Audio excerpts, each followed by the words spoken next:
우리에게 주시는 말씀은 룻기서 3장 14절에서 18절까지의 말씀입니다. 룻기서 3장 14절에서 18절까지의 말씀입니다.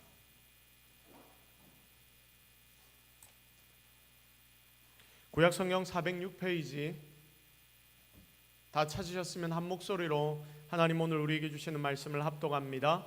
룻이 새벽까지 그의 발치에 누웠다가 사람이 서로 알아보기 어려울 때에 일어났으니 보아스가 말하기를 여인이 타작마당에 들어온 것을 사람이 알지 못하여야 할 것이라 하였음이라.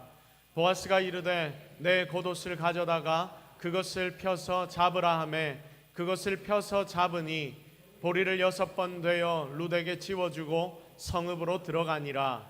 룻이 시어머니에게 가니 그가 이르되 내 딸아 어떻게 되었느냐 하니 룻이 그 사람이 자기에게 행한 것을 다 알리고 이르되 그가 내게 이 보리를 6번 되어주며 이르기를 빈손으로 내 시어머니에게 가지 말라 하더이다 하니라. 이에 시어머니가 이르되 내 딸아 이 사건이 어떻게 될지 알기까지 앉아 있으라. 그 사람이 오늘 이 일을 성취하기 전에는 쉬지 아니하리라 하니라. 아멘. 자, 원론인가 현실인가, 원론인가 현실인가 라는 제목으로 하나님의 말씀 증거하도록 하겠습니다. 자, 시간이 참 빠릅니다. 쏜 살과 같다 이런 이야기를 합니다. 쏘아놓은 화살과 같이 사람이 잡을 수 없을 정도로 빠르게 날아가는 것이 시간이며 그게 우리네 인생입니다.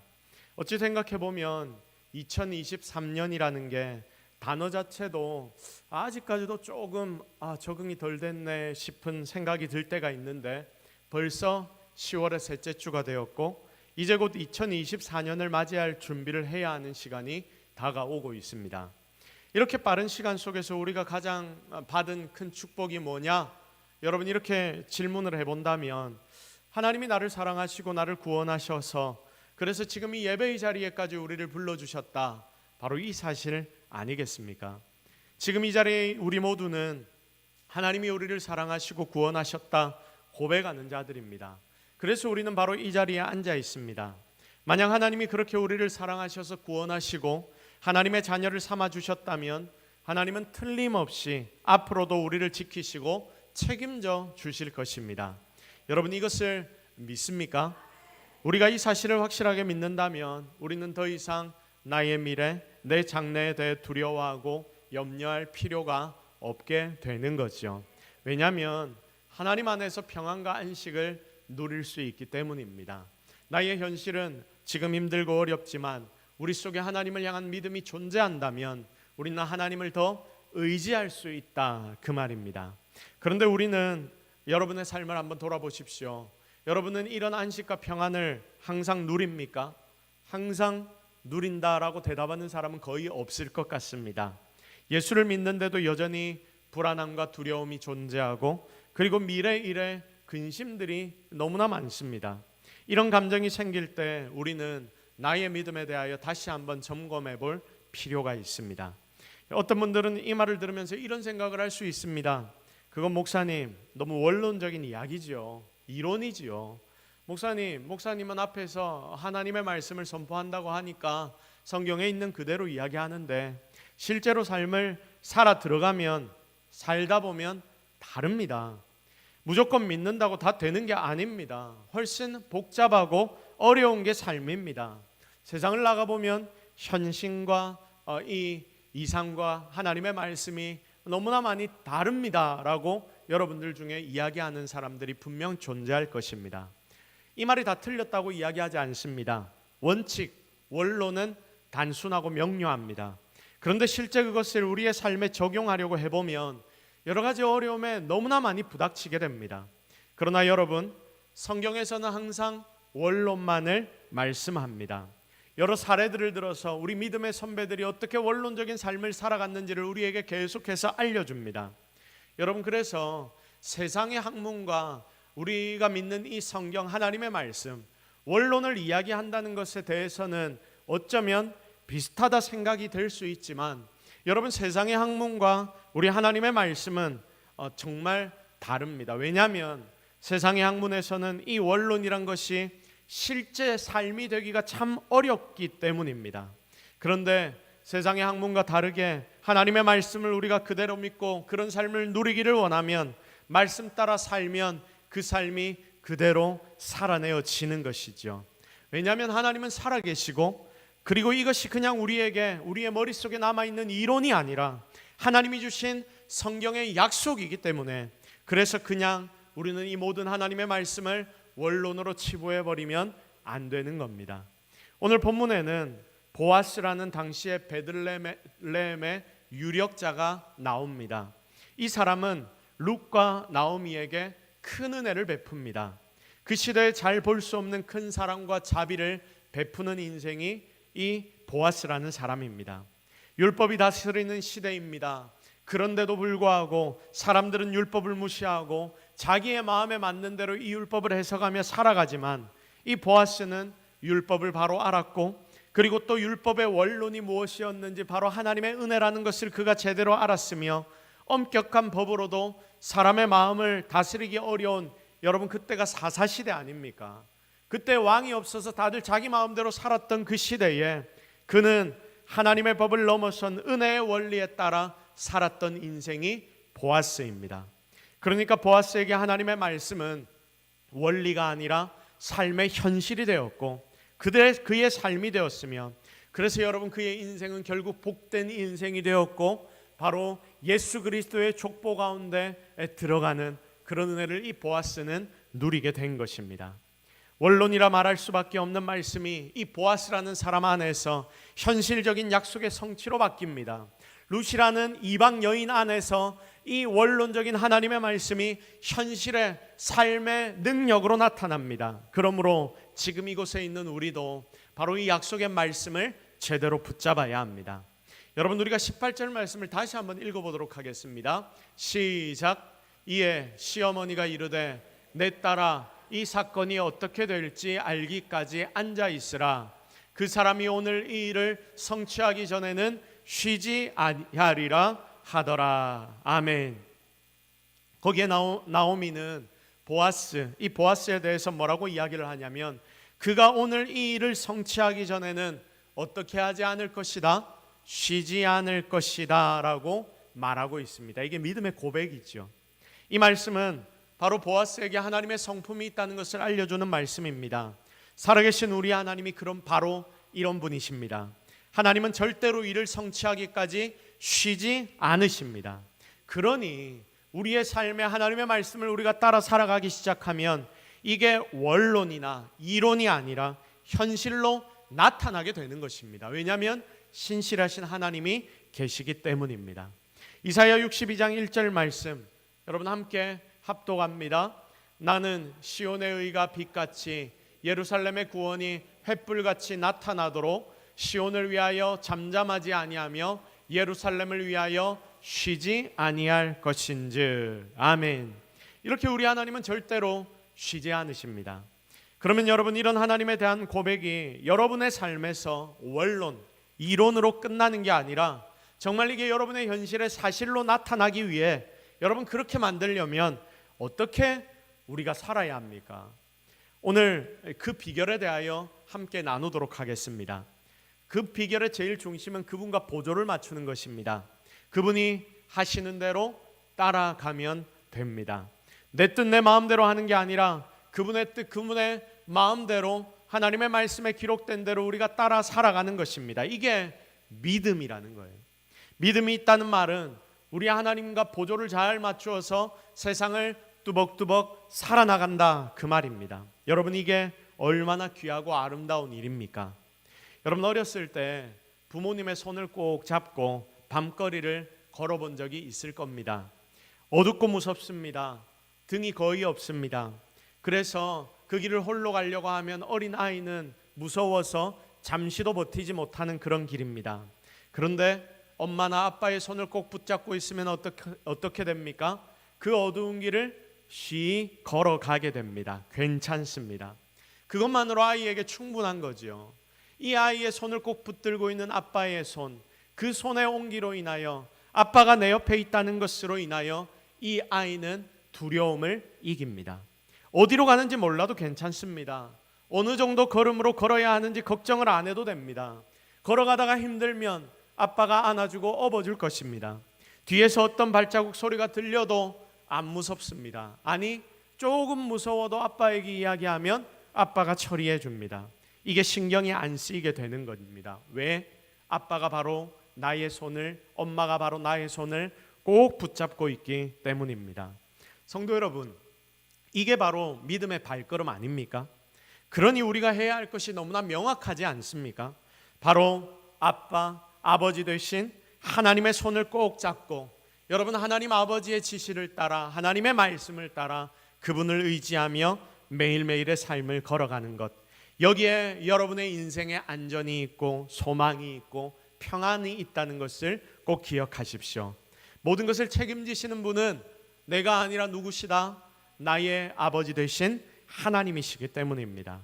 성도 여러분, 그러면 우리가 어떻게 아빠 하나님과 제대로 동행하며 살 수 있습니까?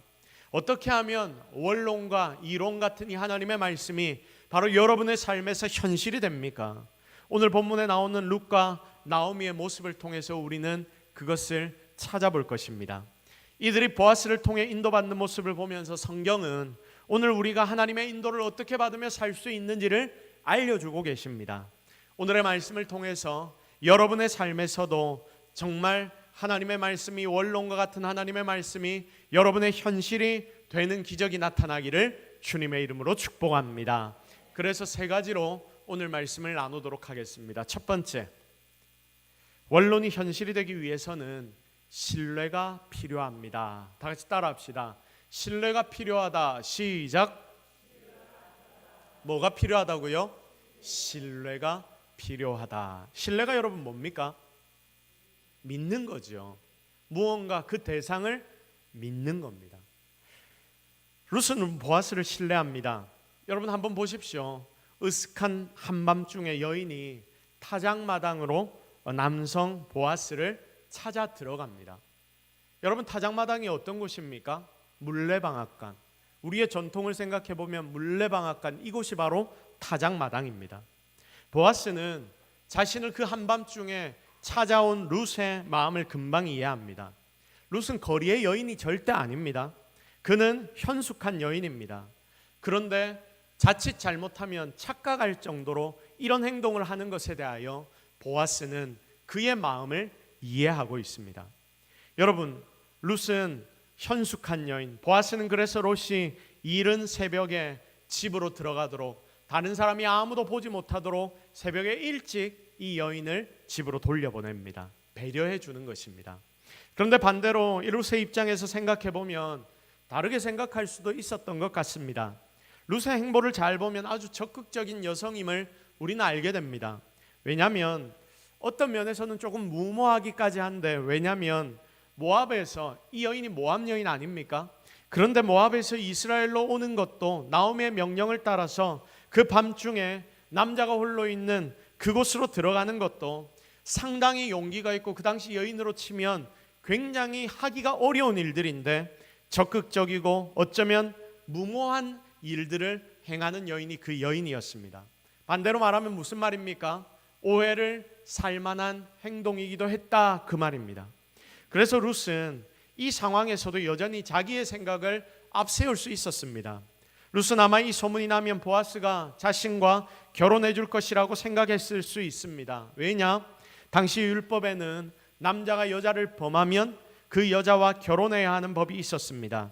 여기까지 온 상황에서 내가 이 밤에 이 룻이라는 남자 홀로 있는 이곳까지 내가 찾아 들어왔는데, 이 남성이 자기에게 어쨌든 좋은 이야기를 하면서 빨리 돌려보내려고 하는데, 내가 이왕 여기까지 왔는데 아침까지 있다가 아무 일이 없다 하더라도 다른 사람들에게, 다른 사람들의 눈에 이제는 나는 이 사람의 여인이라고 눈도장을 찍고 싶은 마음도 있었지 않겠습니까?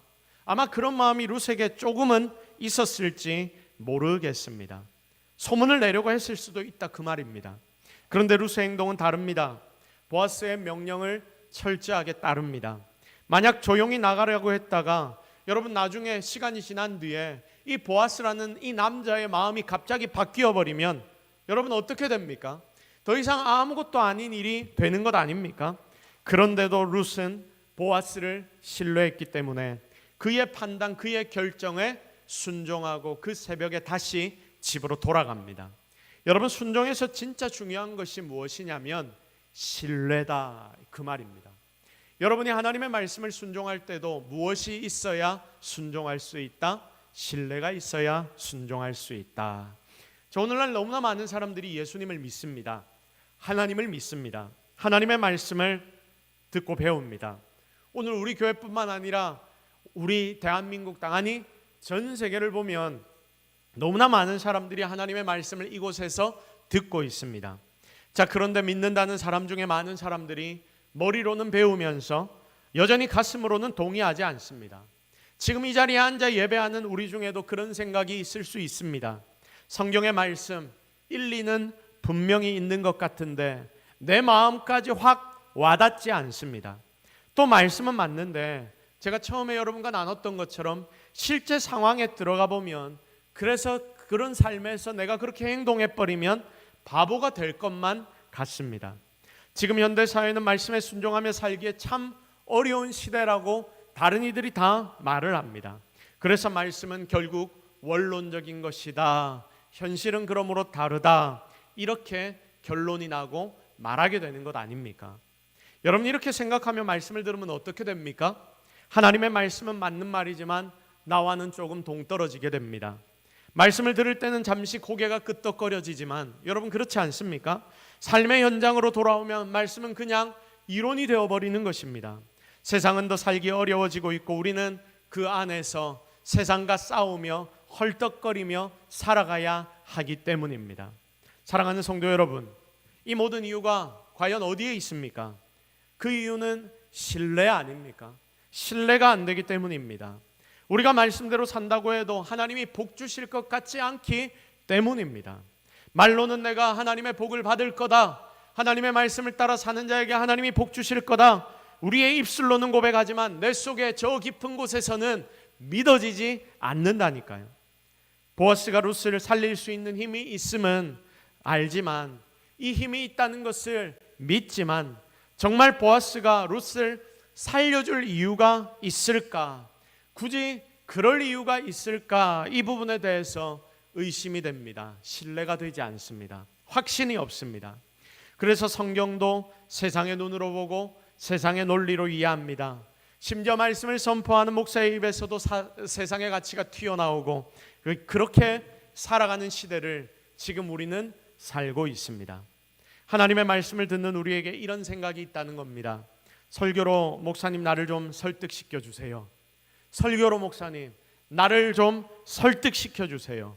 그래서 오늘 어떤 말씀을 하는가 내가 한번 보자 하고, 솔직히 여러분 그렇게 지금 앉아 있는 것 아닙니까? 오늘 말씀은 좋았어, 내 마음에 동의가 되었어.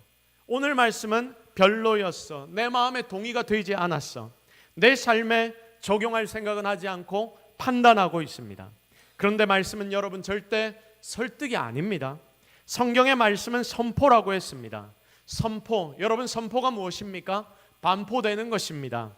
법을 반포하는 것처럼 이게 선포되면 그 백성은 그냥 이 말씀을 따라 지키는 것입니다. 그러니 말씀 앞에 우리는 판단을 하고 내가 이 말씀을 따라 살 것인가 말 것인가 결정을 하는 것이 아니라 이 말씀에 따라 순종하려는 그 마음으로 이 자리에 앉아 우리는 예배를 드리고 하나님의 말씀을 받아야 하는 것입니다. 물론 설득이라는 말을 제가 완전히 부정하는 것이 아닙니다. 광신자처럼 이상한 말을 하는데 여러분 아멘 아멘 하면 너무나 이상한 이단이 되겠죠. 그러나 설득 이전에 하나님의 말씀의 중심에 선포가 있다는 것을 적어도 내가 성도라면 기억하고 이것을 믿어야 하는 것 아닙니까? 그래서 그걸 순종하고자 하는 마음이 가장 먼저 지금 여러분의 중심 가운데 있어야 합니다. 이게 신뢰라는 것입니다. 사랑하는 성도 여러분, 왜 내 삶에 하나님의 능력이 없나? 이걸 생각하지 마십시오. 그걸 생각하기 전에 내가 진짜 하나님의 말씀을 신뢰하고 있는가? 정말 그래서 하나님의 말씀을 가감없이 먼저 따르려고 생각하고 있는가? 나의 현실, 내 감정 따지지 않고 일단 따르기로 결심을 하고 있는가? 여러분 먼저 이것을 점검하십시오. 그리하여 여러분이 말씀을 따라 순종하며 나아갈 때에 하나님이 주시는 진정한 안식과 위로를 여러분의 모든 삶에서 경험해 나가는 그런 성도들이 되기를 예수 그리스도의 이름으로 축복합니다. 두 번째, 원론이 여러분에게 주어지는 이 말씀이 현실이 되기 위해서는 용서 그리고 관계의 회복이 필요합니다. 다시 따라합시다. 용서, 관계 회복이 필요하다. 시작. 무엇이 필요하다고요? 관계 회복, 용서가 필요하고 관계 회복이 필요합니다. 자, 본문의 룻을 한번 보십시오. 시어머니를 사랑합니까? 미워합니까? 사랑합니다. 우리가 읽은 오늘 본문이 5절인데 그 중에 3절이 나오미와 관련된 메시지입니다. 룻은 보아스의 배려로 보리를 굉장히 많이 얻어서 지금 시어머니 나오미에게 한밤중에 가져옵니다. 룻은 나오미를 이상하게도 엄청나게 사랑합니다. 그가 아는 보아스도 나오미에게 보리를 갖다 주도록 배려합니다. 한번 보십시오. 룻이 나오미를 이렇게 사랑하고 섬기는 것 이해가 됩니까? 이방 여인인데, 여러분 이방 여인이 유대인 그렇게 사랑할 수 있습니까? 남편도 없고 자식도 없는데, 결혼한 지 얼마 되지도 않았는데 어떻게 이렇게 시어머니를 따라서 자기의 고향까지 다 버리고 아무것도 없는데 그곳을 따라올 수 있었습니까? 더구나 지금 현실을 살아가고 있는 고부 갈등을 고민하고 있는 시어머니와 며느리의 입장에서는 너무나 이해할 수 없는 일 아닙니까? 도대체 왜 룻은 나오미를 그렇게나 따라 나왔고 그렇게나 나오미를 사랑하고 섬기려 하고 있습니까? 앞서 1장에 기록된 말씀을 보면 룻이 나오미를 따라 나온 이유를 나름대로 우리가 예측할 수 있습니다. 룻기서 1장 16절 말씀 우리 같이 한번 읽겠습니다. 시작. 룻이 이르되 내게 어머니를 떠나며 어머니를 따르지 말고 돌아가라 강권하지 마옵소서. 어머니께서 가시는 곳에 나도 가고 어머니께서 머무시는 곳에서 나도 머물겠나이다. 어머니의 백성이 나의 백성이 되고 어머니의 하나님이 나의 하나님이 되시리니. 아멘. 자, 지금 룻은 이방 여인이었지만, 모압 여인이었지만, 원수의 여인이었지만 나오미를 통해서 하나님을 보았던 듯합니다. 그러니 어머니의 하나님이 나의 하나님이 되기를 원하는 것이며, 그래서 어렵고 힘들고 정말 고통스러운 길이지만 예루살렘으로 시어머니와 돌아가는 길을 선택했던 것입니다. 왜냐하면 이 어머니를 따라가지 않으면 더 이상 자신은 하나님을 믿을 수 없었기 때문입니다. 그렇습니다. 룻은 이미 하나님을 보았습니다. 룻은 나오미를 따라 나선 다른 이유를 우리는 전혀 찾을 수가 없습니다. 룻은 하나님을 보았고 또 하나님을 보여주었던 나오미를 사랑했습니다. 그러니 떨어질 수 없는 관계로 그들은 묶이게 된 것입니다. 아무리 그래도 그렇지, 남편이 죽었는데 시어머니와 며느리가 이런 관계가 될 수 있어? 그것도 유대인과 이방인인데, 특히 모압 여인인데 흔하지 않은 상황인 것은 확실합니다. 몇 년 전부터 여러분 우리나라의 아파트 이름이 굉장히 복잡해지고 있지 않습니까? 읽기가 어려워지고 있습니다. 이전에는 현대, 롯데, LG, 우리 옆에 있는 LG 아파트 이런 식으로 아파트의 이름이 붙었는데 요즘 아파트 이름 여러분 들어보셨습니까? 타워 팰리스, 미켈란쉐르빌, 현대, 그냥 현대라고 하면 되는데 현대 하이캐리온, 이런 걸 뒤에 붙여놔 버리니까 도저히 보고도 쉽게 읽을 수가 없습니다. 개금에만 봐도 개금 포르투, 개금 카사펠리체, 금강 펜테리움, 여러분 한두 번 들어서 이해가 되는 이름이 아닙니다. 요즘 생기는 것들은 다 이름이 이렇습니다. 그래서 어떤 사람이 이 이름을 도대체 왜 이렇게 어렵게 짓는지에 대해 이야기를 하는데, 여러분 그 이유가 무엇입니까? 어떻게 그렇게 잘 아십니까? 시어머니가 쉽게 집을 찾아오지 못하게 하기 위해서 이름을 이렇게 짓는다. 물론 이게 만든 이야기겠죠. 그러나 이 시대를 너무나 풍자하고 있는 이야기라고 생각이 됩니다. 시대를 보십시오. 결혼하고 부모에게 잘 안 해도 괜찮다 하는 시대를 우리가 살아가고 있습니다. 둘만 이혼 안 하고 잘 살면 그걸로 부모는 감사하답니다. 지금 이혼율이 여러분 얼마인지 아십니까? 제가 작년 걸로 나라의 통계 자료를 봤습니다. 혼인율 대비, 전체 인구수 말고 혼인율 대비 2022년에 보니까 혼인율이 10몇만 이랬다면, 그러면 1년에 그 반이 이혼을 하더라. 혼인을 하고 바로 이혼을 한 게 아니고 혼인한 사람들 중에 이혼한 것이지만, 결국은 혼인을 얼마하고 이혼을 얼마하고 이것이 이 나라의 가정들의 숫자가 되지 않습니까? 그러니까 48%, 제가 계산기를 두드려서 계산을 해보니까 48% 2020년 혼인율 대비 이혼율이 그렇게 나왔습니다.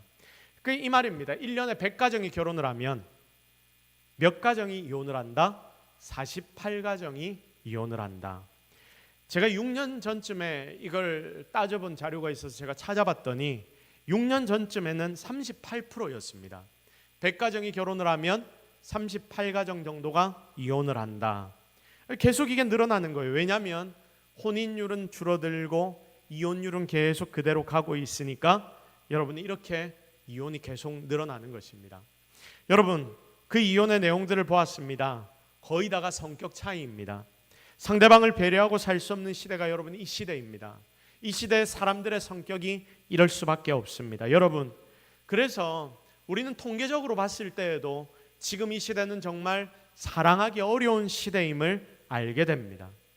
그러면 여러분, 왜 사랑하는 것이 이렇게 어려운 시대인데 하나님은 우리에게 사랑하라고 말씀하십니까?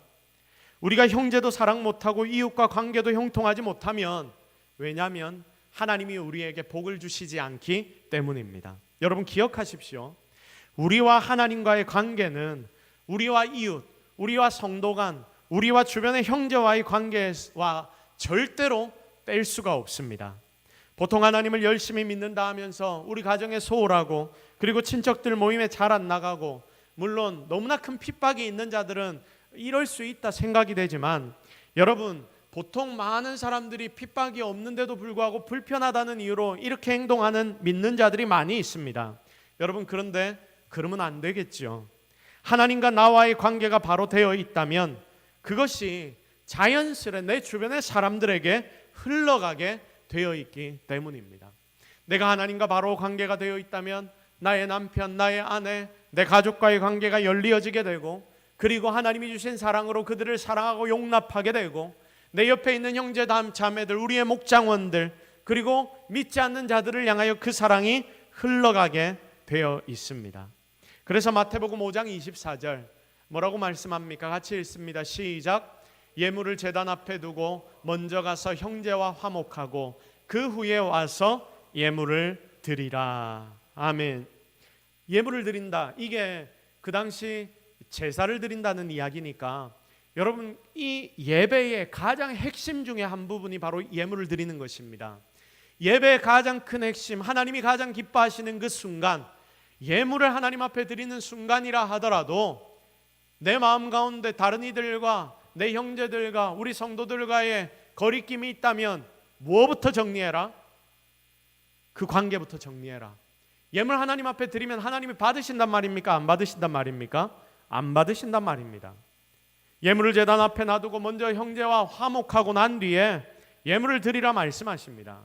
관계 속에 문제가 있다면 그것을 즉시 기억하고 네가 회개하고 풀라, 주님이 말씀하십니다. 여러분, 이게 하나님의 명령이라니까요. 생각해 보십시오. 어느 성도와 내가 불화합니다. 여러분이 불화합니다. 마음이 불편하지요. 여러분, 마음 편한 사람이 어디 있겠습니까? 내가 마음이 상해서 불편하기도 하고 상대방에 대해서 거리낌이 있어서 불편하기도 합니다. 그런데 용서는 안 됩니다. 그래서 용서를 안 합니다. 내가 생각하기로는 내 마음이 불편하기도 하고 그 사람이 바뀌지 않으니 나는 용서를 못 하겠습니다. 그런데 예배를 드리러 나왔는데 그 마음이 그대로 유지되고 있다는 것은, 여러분 한번 생각해 보십시오. 이제 나와 그 사람만의 관계가 아니게 되는 것입니다. 나와 그 사람과의 관계의 문제였는데 이게 해결이 안 되고 하나님 앞에 나와 예배드리는데 내 마음에 찜찜함이 있다. 여러분, 그러면 이것은 이제 그 사람과 나와의 문제를 넘어서서 누구와의 문제가 됩니까?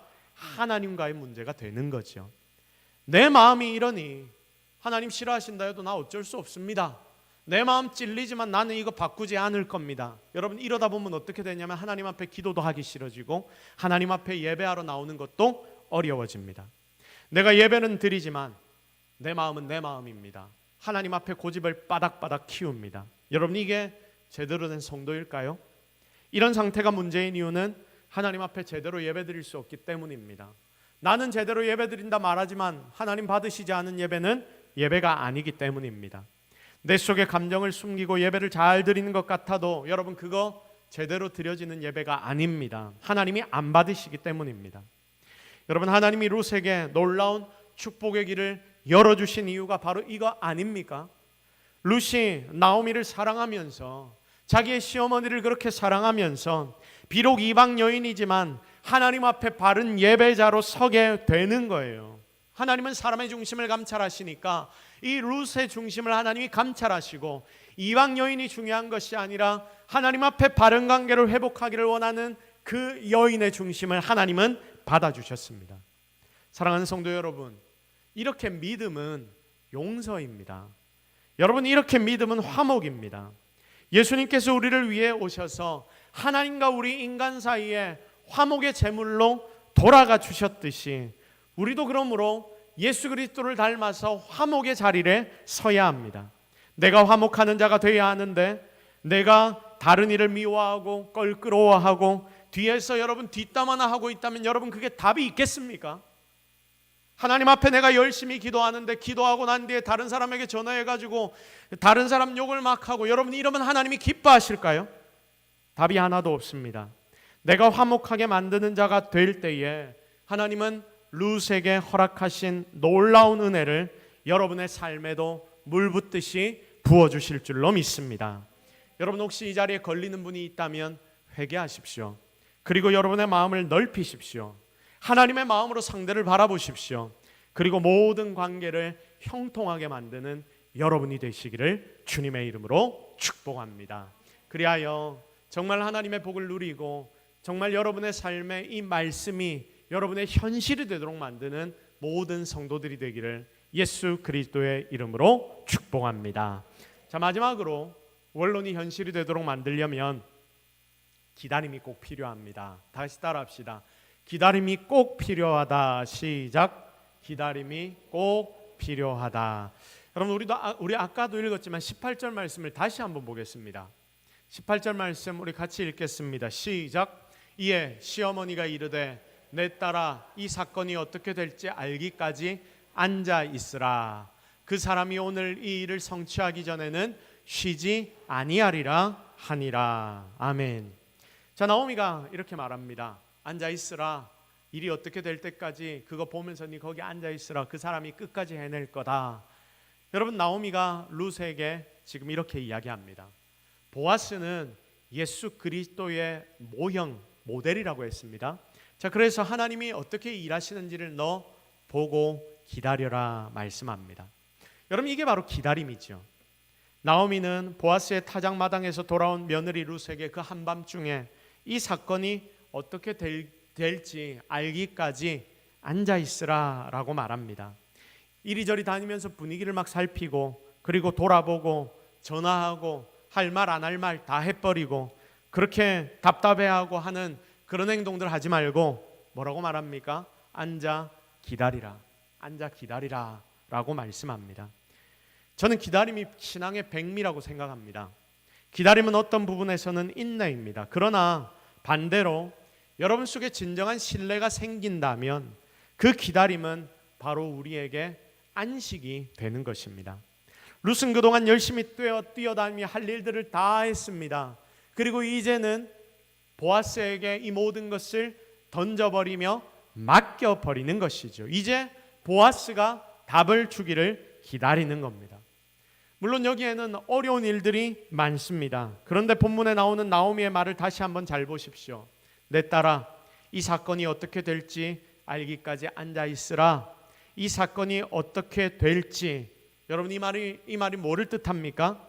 지금 룻과 나오미는 기다리는데 이 사건이 어떻게 될지 압니까? 모릅니까?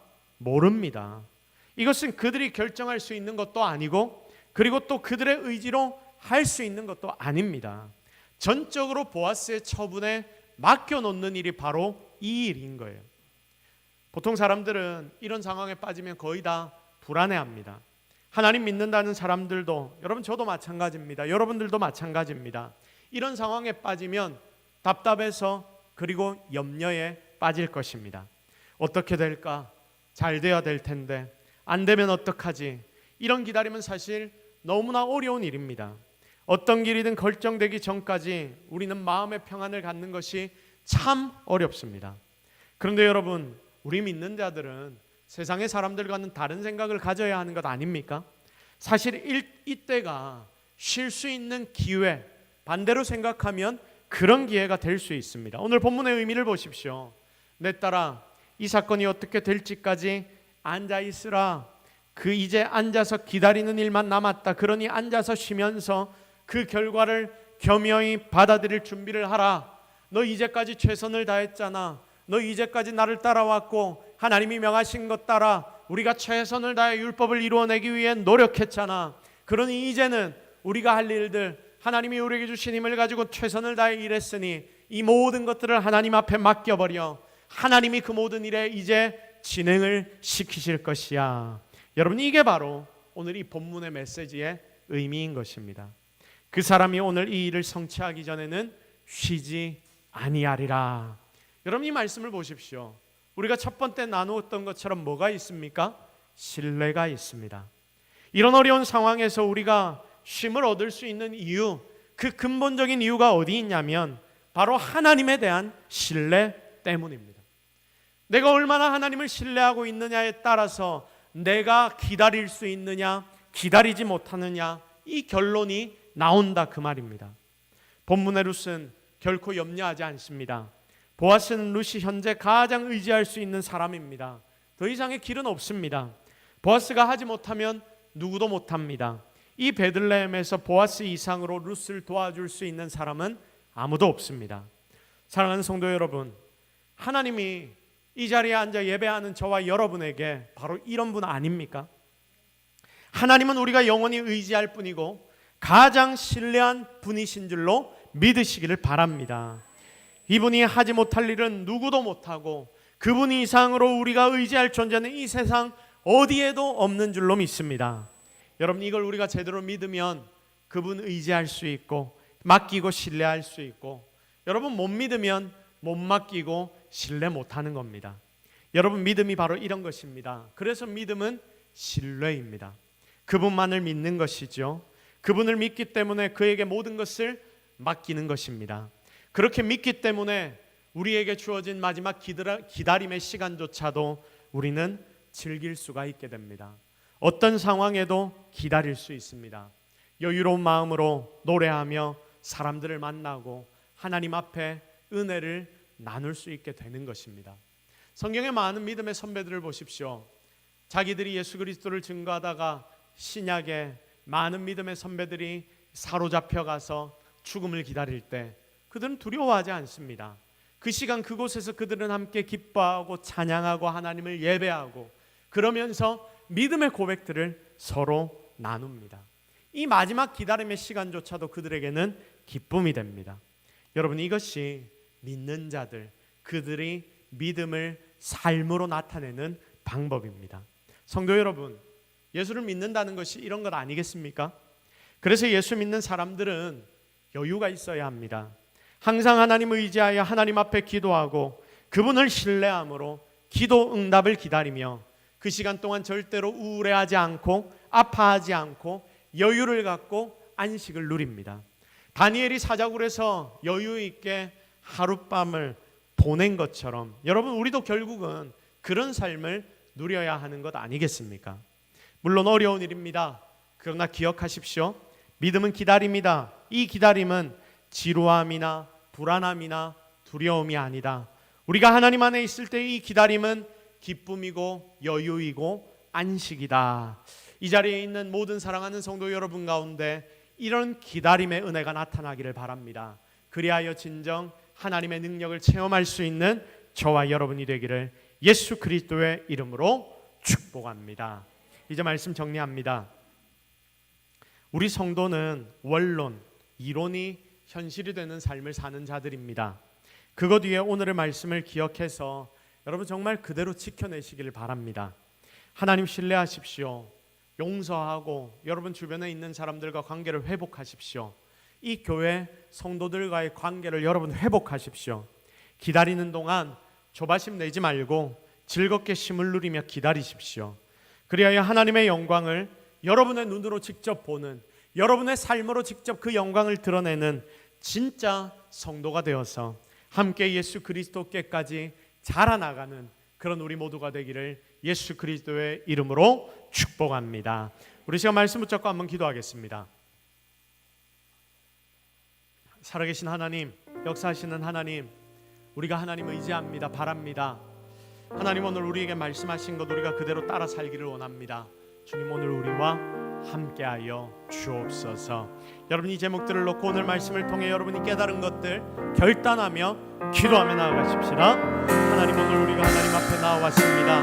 하나님 우리의 삶에 하나님의 말씀이 너무 이로운 같습니다. 하나님 우리에게 주신 말씀이 분명히 능력이 있다고 했는데 내 입으로는 그 능력을 체험한다라고 이야기했는데 그런데 우리는 실제 삶에서 이 능력을 체험하지 못합니다. 왜 이렇습니까? 그 이유를 오늘 우리에게 하나님 말씀해 주셔서 너무나 감사합니다. 정말 원론이 이론이 현실이 되게 하시고 그래서 하나님을 신뢰하고 용서하고 관계를 회복하고 기다리는 자 되게 하옵소서. 하나님 우리 가운데 새 일을 행하실 줄로 믿습니다. 그 능력을 체험하기를 원합니다. 오늘 하나님 우리와 함께하여 주옵소서.